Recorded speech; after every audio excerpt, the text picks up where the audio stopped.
Si sa vie n'est plus en danger, elle fait en revanche la une de l'actualité. Le 22 avril dernier, aux alentours de 5h30 du matin, Kendji Girac a été blessé au thorax par un tir qu'il a qualifié lui-même d'accidentel. Ce jour-là, il se trouvait dans un campement de gens du voyage, situé à Biscarrosse dans les Landes. En effet, bien qu'il gagne des millions d'euros, et qu'il soit l'un des chanteurs les plus populaires de sa génération, Kendji Girac vit la moitié de l'année dans une caravane. Ainsi, comme chaque été, il avait rejoint sa communauté pour profiter des beaux mois à vadrouiller à travers la France.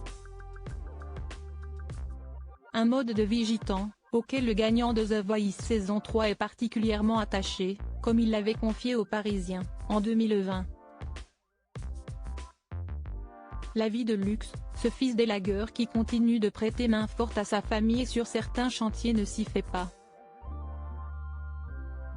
Au contraire, il s'y sent comme en prison. Piégé. Ce dont il a besoin, c'est la nature, la pluie, le soleil, la famille, les soirées autour du feu. En somme, la liberté. Un besoin viscéral qui l'a poussé à se séparer de son appartement parisien, situé dans le quartier des Champs-Élysées, et qu'il avait loué 4 000 ou 5 000 euros, après seulement une semaine. À la place, Kendji Girac a préféré investir dans un pavillon en banlieue parisienne, où il séjourne durant les mois d'hiver. Enfin, presque. Quand Kendji Girac investit dans une maison pour parquer sa caravane remporter The Voice aurait pu le transformer. Mais au contraire, cela n'a fait que renforcer son attachement à la communauté gitane, dont il a conservé le mode de vie. Ainsi, à l'image de ses parents et de ses grands-parents, Kendji Girac a adopté un mode de vie semi-sédentaire. Pendant l'été, il voyage en caravane, tandis qu'un hiver, il réside dans sa maison en banlieue, à quelques détails près. En effet, au fond de son jardin se trouve une dizaine de caravanes, comme le rapporte Le Parisien.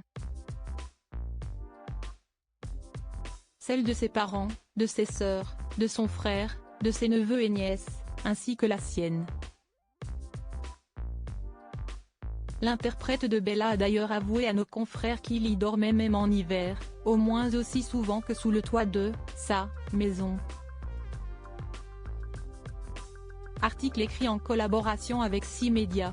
Crédit photo, Dominique Jacovide.